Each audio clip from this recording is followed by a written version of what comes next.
좋은 사회는 어떻게 정의 내릴 수 있을까요? 모두가 만족하는 사회는 좋은 사회인가? 그렇다면 한국 사회는 좋은 사회라고 말할 수 있을까요? 이 중요한 질문에 답을 찾아보려고 합니다.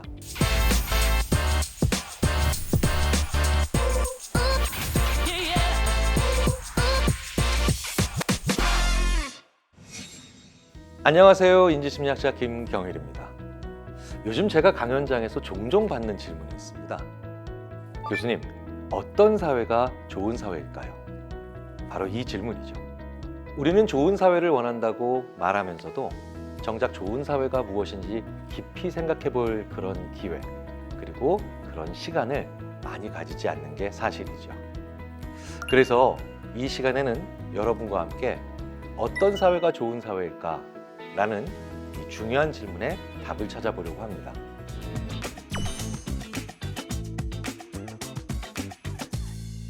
좋은 사회는 어떻게 정의 내릴 수 있을까요? 어떤 사람은 경제적으로 풍부한 사회라고 대답할 수 있고요. 또 어떤 분들은 아니다, 안전한 사회가 더 중요한 좋은 사회다라고 말씀하실 겁니다. 그 외에도 공정한 사회, 자유로운 사회 등등 다양한 답이 나올 수가 있죠. 하지만 여기서 흥미로운 사실은 대부분의 사람들이 자신이 중요하게 생각하는 가치를 중심으로 좋은 사회를 정의한다는 겁니다. 즉, 자신이 바라는 사회를 좋은 사회로 정의한다는 거죠.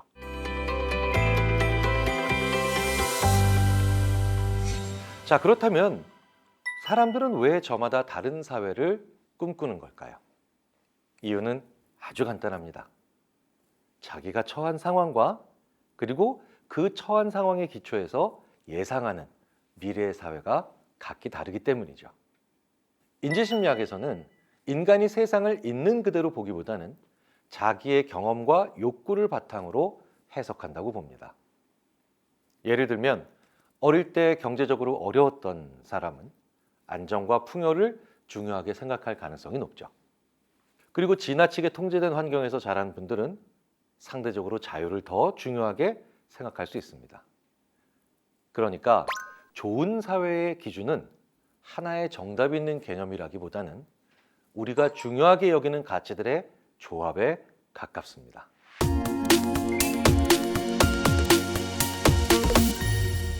저는 가끔 역사를 강의하는 분들과 함께 재미있는 상상에 빠지곤 하죠. 역사 강의하는 분들이 저에게 이렇게 말씀하세요. 김 교수, 500년 전에 태어났으면 지금으로 치자면 정우성 씨급 엄청난 미남이 될 수도 있어. 물론 지금의 정우성 씨께는 너무나도 죄송한 말입니다. 하지만 우리는 중세시대나 아니면 다른 문화권의 그림, 초상화 혹은 조각을 보면서 우리랑 기준이 많이 달랐구나 라는 생각을 곧잘 하죠. 미의 기준도 이렇게 시대에 따라 다른데 좋은 사회라고 하는 이런 복합적이고도 미묘한 그러면서도 다양한 가치관이 들어갈 수밖에 없는 이 좋은 사회, 당연히 시대에 따라 기준이 다르겠죠.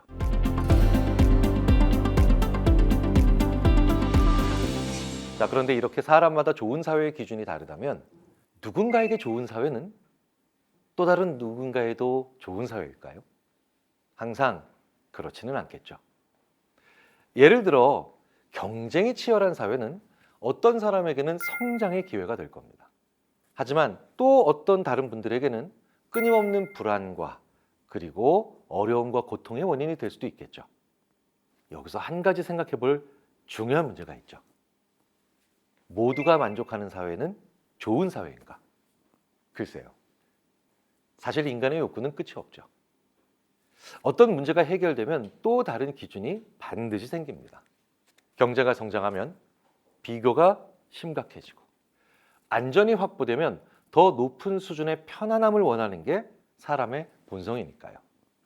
그래서 만약에 좋은 사회를 모든 사람이 완전히 만족하는 상태로 정의한다면 사실 좋은 사회는 존재하는 게 불가능하다라는 결론에 빠르게 도달할지도 모릅니다. 그렇다면 우리는 좋은 사회를 포기해야 될까요? 결코 그렇지 않습니다. 중요한 것은 사람들이 서로 다른 욕구와 의견을 가지고도 함께 살아갈 수 있는가가 중요한 거겠죠.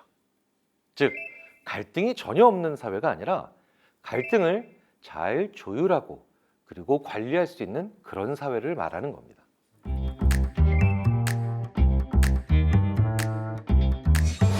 그렇다면 좋은 사회의 공통 조건은 무엇일까요?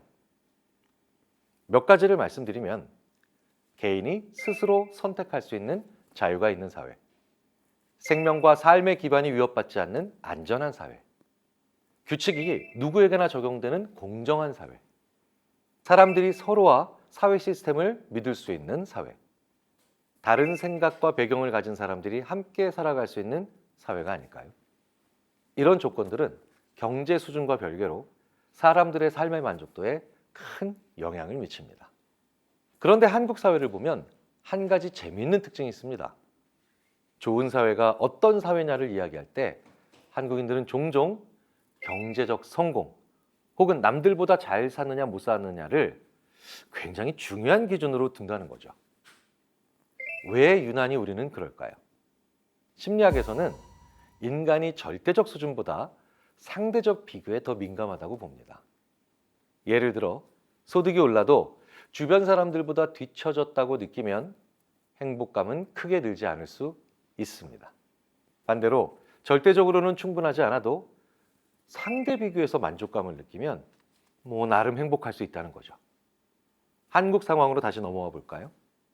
우리나라는 비교적 짧은 시간에 산업화와 경제 성장을 압축적으로 경험한 사상 유례를 찾아보기 어려울 정도로 특별한 사회입니다. 그래서 이런 말 많이 하잖아요. 후진국에서 태어났는데 중진국에서 청년기를 보내고 선진국에서 중년기를 맞이한다. 자, 이 과정에서 더 잘 살아야 한다, 뒤처지면 안 된다 라고 하는 집단적인 경험과 그리고 동기부여가 강하게 형성됐을 겁니다.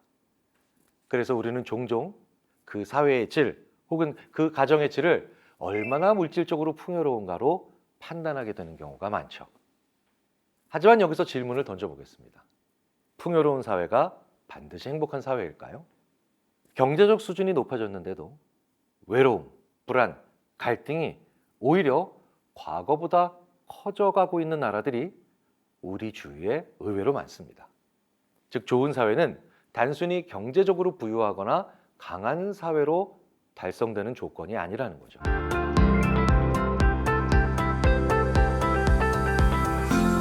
그렇다면 한국 사회는 좋은 사회라고 말할 수 있을까요? 심리학자인 저는 항상 yes 혹은 no보다는 yes and no라고 답이 나오는 게 좋다고 생각합니다. 이런 면에서 한국 사회는 좋은 사회야. 그리고 이런 면에서 이런 한국 사회는 좋지 못해. 왜 yes and no가 중요할까요? 발전할 수 있는 여지가 만들어지기 때문이에요. 우리는 가끔 외국의 사례들을 보면서 우리 사회가 가장 좋은 사회야, 지상낙원이야 라고 표현하는 국가들을 보게 되죠. 이 사회는 어떤 일이 벌어질까요? 결코 다른 문화나 다른 나라의 좋은 시스템이나 측면을 받아들이지 못하는 폐쇄성을 가지게 되겠죠. 그렇다고 언제나 놓여서도 곤란하겠죠. 개선의 동기도 사라지고 그리고 발전해볼 그런 여력도 사라지니까요. 그래서 저는 한국 사회는 좋은 사회인가? 라고 했을 때 yes and no예요 라고 대답을 하죠. 그게 오히려 더 발전 가능성이 있고 자기의 개인적, 문화적 그리고 사회적 자산을 유지하면서도 부족한 것을 계속해서 보완해 나가는 좋은 자세가 아닐까 생각합니다. 사람마다 기준은 다를 수 있지만 결국 중요한 건 서로 다른 사람들이 자유롭게 그리고 안전하게 신뢰 속에서 함께 살아갈 수 있는 조건을 갖춘 사회라면 좋은 사회라고 부를 수 있을 겁니다. 그리고 여기서 중요한 것은 그런 사회는 누군가가 완성해 주는 것이 아니라는 거죠. 우리가 어떤 가치를 중요하게 여기고 어떤 관계를 만들어 가느냐에 따라 사회의 모습도 달라진다는 겁니다. 즉 좋은 사회는 완성형이 아니라 각자가 생각하는 좋은 사회의 정의를 가지고 서로 이야기하고 토론하고 때로는 충돌하면서도 더 나은 답을 찾아가는 과정에 훨씬 더 가깝습니다. 그래서 저는 좋은 사회를 만드는 첫 번째 시민의 역량은 내가 생각하는 좋은 사회는 무엇인가를 스스로 정의할 수 있는 능력이라고 생각합니다. 두 번째 역량은 다른 사람의 정의를 들을 수 있는 능력이겠죠. 좋은 사회는 완성된 답이 아니라 서로 다른 정의들이 만나 조금씩 수정되고 발전해가는 과정 속에서 만들어지기 때문입니다. 자, 그럼 다음 시간에는 좋은 사회로 나아가는 과정에서 꼭 필요하고 그리고 중요한 가치 중 하나인 자유에 대해 이야기해 보겠습니다.